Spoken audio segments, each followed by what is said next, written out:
আসসালামু আলাইকুম। আজকে আমরা বেনজিনের ইলেকট্রোফিলিক প্রতিস্থাপন বিজ্ঞান নিয়ে আলোচনা করব। গত পর্বে আমরা ইলেকট্রোফিলিক সংযোজন বিজ্ঞান নিয়ে আলোচনা করেছিলাম। আজকে আলোচনা করব ইলেকট্রোফিলিক প্রতিস্থাপন বিজ্ঞান নিয়ে। তো বেনজিনের ইলেকট্রোফিলিক প্রতিস্থাপন বিক্রিয়া মূলত 4 ধরনের। কি কি বিক্রিয়া? 1 নম্বর হচ্ছে হ্যালোজেনেশন, 2 নম্বর নাইট্রেশন, সালফোনেশন এবং ফিডেল-ক্রাফট বিক্রিয়া। তো এই ফিডেল-ক্রাফট বিক্রিয়াটা আবার 2 ধরনের। একটা হচ্ছে ফিডেল-ক্রাফট অ্যালকাইলেশন আর একটা হচ্ছে ফিডেল-ক্রাফট অ্যাজাইলেশন। তো সেগুলো আমরা আস্তে আস্তে শুরু করব। তো দেখি প্রথমে শুরু করি যে বেনজিনের ইলেকট্রোফিলিক প্রতিস্থাপন বিক্রিয়ার 1 নম্বরে হচ্ছে আমাদের হ্যালোজেনেশন। তো নাম থেকেই বোঝা যাচ্ছে যে এখানে হ্যালোজেনের ব্যাপার থাকবে। তো একটা বেসিক আলোচনা করি যে বেনজিনের ইলেকট্রোফিলিক প্রতিস্থাপনে কি হয়। বেনজিনের যে মুক্ত ইলেকট্রন বা পাই ইলেকট্রন আছে তাদের আকর্ষণে অন্য একটা বিক্রিয়ক আক্রমণ করে। কারা আক্রমণ করবে? যে ইলেকট্রনকে পছন্দ করে, অর্থাৎ ইলেকট্রোফাইলগুলো। ফাইল মানে পছন্দকারী এবং ইলেকট্রনকে পছন্দ করে, তাই ইলেকট্রোফাইল। তো ইলেকট্রনকে পছন্দ করে তারা আক্রমণ করবে। আক্রমণ করে সেখান থেকে বেনজিনের 6টা কার্বনের যে হাইড্রোজেন আছে হাইড্রোজেনকে সরে দিয়ে সেখানে ওই কি যাবে, বিক্রিয়কের প্রতিস্থাপকটা বসবে। তো এই যে উঠিয়ে দিয়ে বসা বা একটা যৌগের কোনো একটা প্রতিস্থাপককে সরিয়ে দিয়ে নিজে সেই জায়গাটা দখল করা, সেটাকে কি বলবো? প্রতিস্থাপন বিক্রিয়া। তো ইলেকট্রনের আকর্ষণে যে প্রতিস্থাপন তাকেই বলবো ইলেকট্রোফিলিক প্রতিস্থাপন। তো এখন দেখি হ্যালোজেনেশন বিক্রিয়াটা কিভাবে হয়। তো হ্যালোজেনেশনের ক্ষেত্রে প্রথমে আমরা একটা বেনজিন আঁকবো, বেনজিন। তো বেনজিনে হ্যালোজেন হিসেবে আমরা প্রধানত কি নেই? মানে ক্লোরিন। তো ক্লোরিনের সাথে বিক্রিয়া করে, ক্লোরিন হচ্ছে একটা হ্যালোজেন মৌল। তো ক্লোরিনের সাথে বিক্রিয়া করবে এবং প্রভাবক হিসেবে থাকবে ফেরিক ক্লোরাইড। কি? Ferric chloride. আমরা জানি ফেরিক ক্লোরাইড হচ্ছে একটা Luis acid. Luis acid. Luis acid কি? এই প্রভাবকটা যেহেতু লুইস অ্যাসিড, লুইস অ্যাসিড হচ্ছে যার ইলেকট্রনের ঘাটতি আছে। কি? যে অ্যাসিডের বা যে কেন্দ্রীয় মৌলের ইলেকট্রনের ঘাটতি আছে। তো এই যে ফেরিক ক্লোরাইড, তার শেষ কক্ষপথে যেহেতু 3টা ক্লোরিন আছে, এদের কি হয়? ইলেকট্রনের ঘাটতি থাকে, মানে অষ্টক অপূর্ণ থাকে। সেই অষ্টক পূরণের লক্ষ্যে এরা কি করে? বেনজিনের সাথে বিক্রিয়া করে, বেনজিনের মুক্ত জোড় ইলেকট্রনকে নিতে চায়। তো দেখি এই ক্লোরিন বেনজিনের সাথে বিক্রিয়া করে কি করবে? এখানে প্রতিটা 6টা কোণে 6টা কার্বন আছে এবং তাদের প্রতিটা হাতে একটা করে হাইড্রোজেন আছে। তো এই হাইড্রোজেনকে প্রতিস্থাপন করে দেবে। তো ক্লোরিনকে যদি আমি দেখি, ক্লোরিন হচ্ছে এই রকম গঠন দেখা যায়। হ্যাঁ, তার মধ্যে একটা ক্লোরিন আমার বেনজিনের হাইড্রোজেনকে প্রতিস্থাপন করবে, আরেকটা ক্লোরিন ওই যে প্রতিস্থাপিত হাইড্রোজেন তাকে নিয়ে যাবে। তো সেক্ষেত্রে কি হবে? সেক্ষেত্রে কি হবে? বেনজিন বা ক্লোরোবেনজিন তৈরি হবে, যেহেতু ক্লোরিন প্রতিস্থাপক, এবং আরেকটা ক্লোরিন হাইড্রোজেনকে নিয়ে যাবে। তো HCl বা হাইড্রোক্লোরিক অ্যাসিড এবং হচ্ছে কি ক্লোরোবেনজিন তৈরি হবে। ঠিক আছে? তো এখন যদি আমরা লক্ষ্য করি, এখানে ক্লোরিন 2টা ক্লোরিনের ক্ষেত্রে বা একটা ক্লোরিন অণুর ক্ষেত্রে এই ধরনের বিক্রিয়া হচ্ছে। এখানে যদি 3টা ক্লোরিন অণু নিতাম বা 6টা ক্লোরিন থাকতো, তাহলে একটা যৌগ তৈরি হতো। সেটা হচ্ছে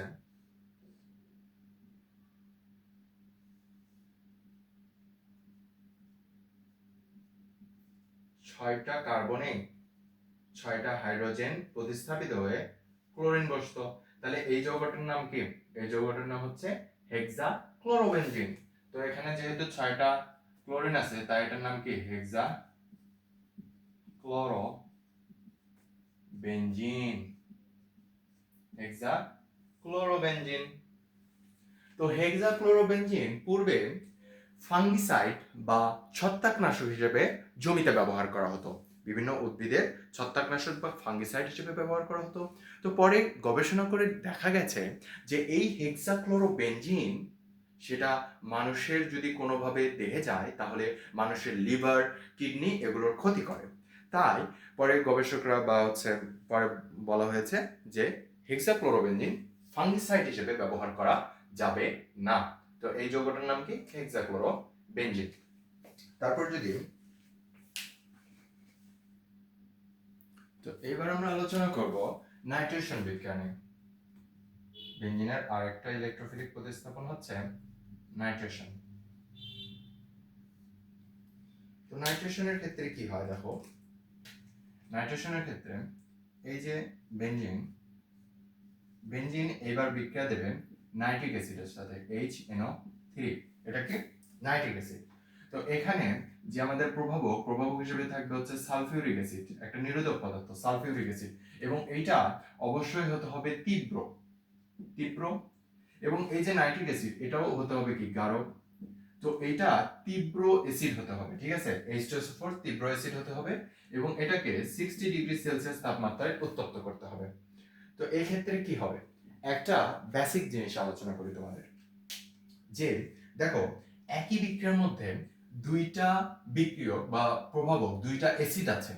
একই বিক্রিয়ায় দুইটা অ্যাসিড, একটা হচ্ছে সালফিউরিক অ্যাসিড H2SO4 আর একটা হচ্ছে নাইট্রিক অ্যাসিড HNO3। তো দেখো দুইটাই হচ্ছে তীব্র অ্যাসিড। এই ক্ষেত্রে বিক্রিয়াটা কে আগে করবে বা কিভাবে করবে সেটা দেখি। তো এই যে সালফিউরিক অ্যাসিড এবং এই যে নাইট্রিক অ্যাসিড, তো এক্ষেত্রে আমাদের যেই অ্যাসিডটা তীব্র বা যেই অ্যাসিডটা সবচেয়ে শক্তিশালী অ্যাসিড, সেটাই শুধুমাত্র অ্যাসিড হিসেবে কাজ করবে দুইটা অ্যাসিডের মধ্যে, এবং বাকি যে অ্যাসিডটা থাকবে সেটা ক্ষারের মতো ভূমিকা পালন করবে বা ক্ষারের মতো আচরণ করবে, ঠিক আছে। তো দেখি এই নাইট্রিক অ্যাসিড এবং সালফিউরিক অ্যাসিডের মধ্যে সালফিউরিক অ্যাসিডটা হচ্ছে তীব্র নেব আমরা, হ্যাঁ। তো সালফিউরিক অ্যাসিড যদি তীব্র হয় তাহলে এইটা অ্যাসিড হিসেবে ভূমিকা পালন করবে বা অ্যাসিডের মতো আচরণ করবে, আর এইটা যেটা নাইট্রিক অ্যাসিড সেটা ক্ষারের মতো আচরণ করবে। তো ক্ষারের আচরণটা কি, ক্ষারের আচরণ হচ্ছে ক্ষার হাইড্রক্সিল বের করে। ক্ষার কি করে, হাইড্রক্সিল তৈরি করে। তো যদি আমরা এই অ্যাসিডটাকে দেখি, যদি ক্ষারের মতো আচরণ করে তাহলে এটা এই রকম গঠন তৈরি করবে, OHNO2, তিনটা অক্সিজেন, নাইট্রোজেন এবং হাইড্রোজেন। আর যদি এটা অ্যাসিডের মতো আচরণ করতো তাহলে কি হতো, এরকম প্রোটন এবং NO3 মাইনাস তৈরি করতো, আর এখানে কি OH মাইনাস NO2 প্লাস তৈরি করেছে, যেহেতু এটা ক্ষারের মতো আচরণ করতেছে। বোঝা গেছে? হ্যাঁ, বোঝা গেছে ইনশাআল্লাহ। তো দেখি এখন আমাদের যে এই ইলেকট্রনের আকর্ষণে এই নাইট্রোমূলকটা আমার হাইড্রোজেনকে প্রতিস্থাপন করবে। অবশ্যই পজিটিভের বদলে পজিটিভ আসবে, অর্থাৎ H প্লাসের পরিবর্তে NO2 প্লাস আসবে। তো দেখি কি তৈরি হবে, এই বেঞ্জিন থেকে হাইড্রোজেন বা H প্লাস বা প্রোটন প্রতিস্থাপন করে এখানে যাবে কে, NO2, যেহেতু পজিটিভ ছিল। তো এই যে মূলক সেটার নাম কি, নাইট্রো বেঞ্জিন প্লাস তৈরি হবে কি, ওখান থেকে হাইড্রোজেন প্রতিস্থাপন হয়েছিল আর এখানে আছে কি হাইড্রক্সিল, তৈরি হবে পানি। কিভাবে, H plus plus hydroxyl minus কি তৈরি হয়, পানি তৈরি হয়, আমরা জানি সবাই, ঠিক আছে। ইজি না ব্যাপারটা, ইজি। তো সেম ভাবে আমরা সালফোনেশন বিক্রিয়াটা দেখব। দেখি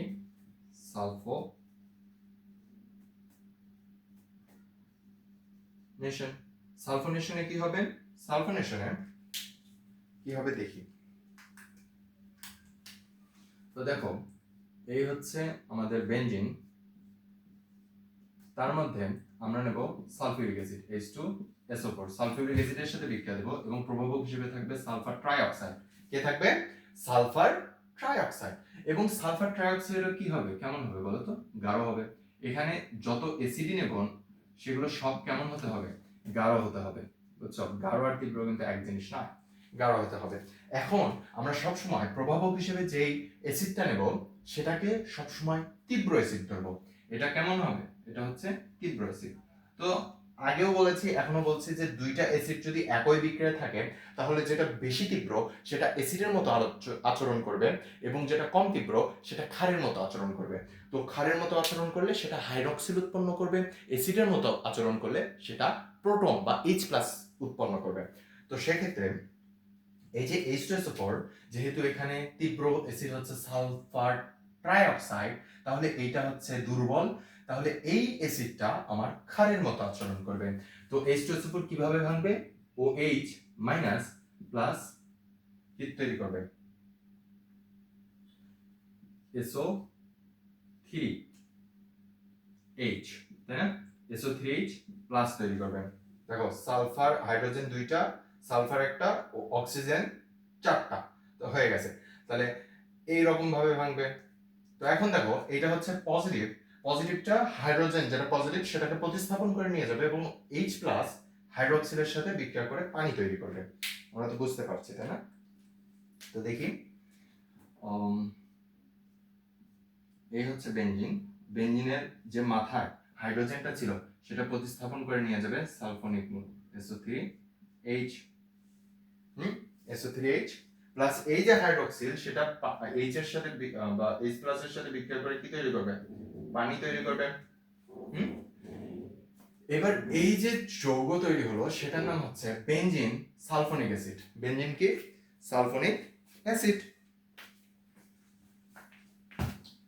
তার নাম হচ্ছে বেনজিন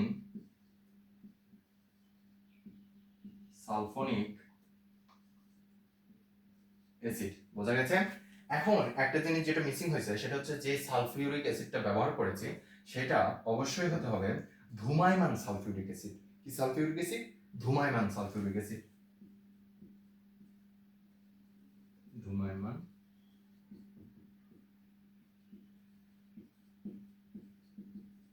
সালফিউরিক অ্যাসিড।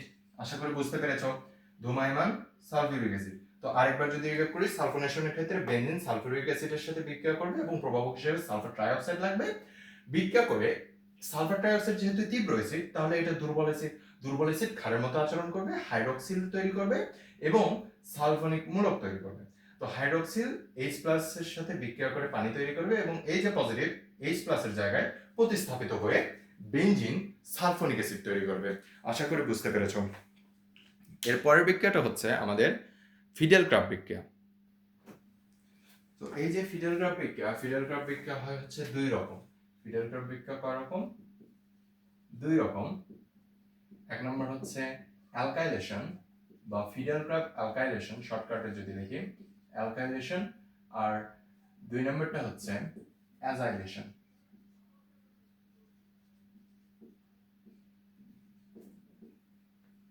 তো নাম থেকে বোঝা যাচ্ছে যে অ্যালকাইলেশনে অ্যালকাইল মূলকের ব্যাপার থাকবে আর হচ্ছে অ্যাজাইলেশনে অ্যাজাইল মূলকের ব্যাপার থাকবে। তো দেখি আমরা। তো ফিডেল ক্রাফট বিক্রিয়ার এক নম্বর যে বিক্রিয়াটা সেটা হচ্ছে Friedel craft alkylation. Fiddle craft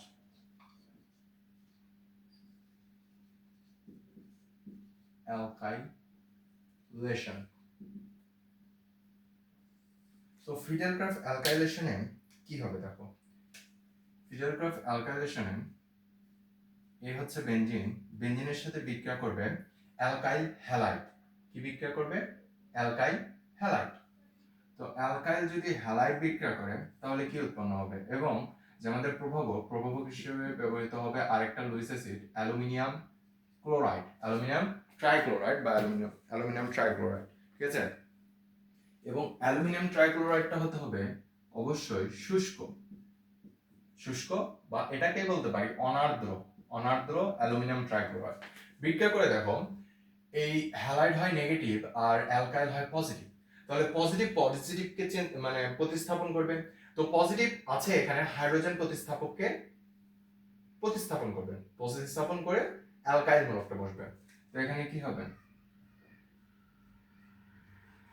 বেনজিনের হাইড্রোজেনের জায়গায় অ্যালকাইল মূলক বসবে এবং ওই যে হাইড্রোজেন সেটা হাইড্রোজেন হ্যালাইড তৈরি করবে। বোঝা গেছে? তো এখন আমরা এই হাইড্রোজেন হ্যালাইড নিয়ে আলোচনা করব না, আমরা আলোচনা করব একটা নির্দিষ্ট মৌল, সেটা হচ্ছে মিথাইল ক্লোরাইড। অ্যালকাইলের জায়গায় মিথাইল মূলক নিলাম, হ্যালাইডের জায়গায় ক্লোরাইড নিলাম। তাহলে কি হবে? অ্যালকাইলের পরিবর্তে সেই জায়গায় কি বসবে? সেই জায়গায় বসবে মিথাইল মূলক, যেহেতু পজিটিভ মিথাইল মূলক বসবে। এবং হাইড্রোজেন হ্যালাইডের পরিবর্তে এখানে বসবে কি? Hydrogen chloride. তো এই যে মিথাইল বেনজিন বা এটাকে কি বলবো, মিথাইল বেনজিন, এটার নাম কি? এটার নাম হচ্ছে টলুইন। তো বোঝা গেছে যে এই ফিডেল ক্রাফট অ্যালকাইলেশনের মাধ্যমে কিভাবে টলুইন প্রস্তুত করা যায় সেটাও আমরা বুঝে গেলাম। হ্যাঁ, এবার দেখবো ফিডেল ক্রাফট অ্যালকাইলেশন শেষ, আমাদের হচ্ছে নেক্সট বিক্রিয়া হচ্ছে Friedel Crafts acylation. Friedel Crafts acylation. আমরা অ্যালকাইলেশন মূলকটা চিনি, অ্যালকাইল মূলক চিনি, এটা হচ্ছে কি অ্যালকাইল মূলক। এবার দেখবো অ্যাজাইল মূলক কি। অ্যাজাইল মূলক হচ্ছে কার্বনের এক হাতে, মানে কার্বনের দুই হাতে অক্সিজেন থাকবে, এক হাতে অ্যালকাইল মূলক থাকবে। তো এই যে মূলকটা, এটাকে আমি কি বলবো, এটাকে আমি বলবো অ্যাজাইল মূলক। এটাকে কি বলবো, অ্যাজাইল মূলক, ঠিক আছে। তো ফিডেল ক্রাফট অ্যাজাইলেশনে কি হয়, আমাদের বেনজিন বাবু কার সাথে বিক্রিয়া করে, ধরো সাধারণভাবে ও অত কঠিন যদি না করি তাহলে অ্যাসিটাইল ক্লোরাইডের সাথে বিক্রিয়া করব। CH3 কার্বনের এক দুই হাতে অক্সিজেন এবং এটাকে কি বলবো আমি, এটাকে আমরা বলবো হচ্ছে অ্যাসিটাইল ক্লোরাইড। দেখো যেখানে আমরা দুই কার্বন পাবো সেখানে অ্যাসিড টাইপের উচ্চারণ করব, তো এটাকে বলা হচ্ছে অ্যাসিটাইল ক্লোরাইড, অ্যাসিটাইল ক্লোরাইড। এখন প্রভাবক হিসেবে সেম প্রভাবকই নিব, same Luis acid aluminium trichloride, এবং এটাও অবশ্যই হতে হবে কি অনার্দ্র, অনার্দ্র অ্যালুমিনিয়াম ট্রাইক্লোরাইড।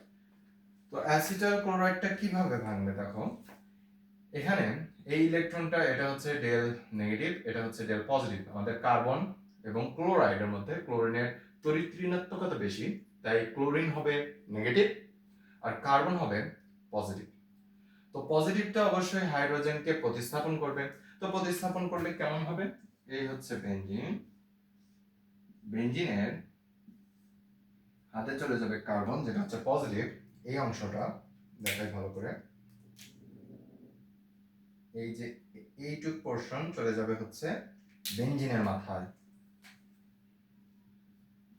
অক্সিজেন, এবং বেনজিনের আরেক হাতে যাবে হচ্ছে CH3। আর এই যে ক্লোরাইড নেগেটিভ সেটা হয়তো H প্লাস এর সাথে বিক্রিয়া করবে, কি তৈরি করবে, HCl তৈরি করবে, হাইড্রোক্লোরিক অ্যাসিড। তো এই যে যৌগটা তৈরি হলো সেটা কি ধরনের যৌগ দেখো, এটা হচ্ছে কার্বনিল মূলক।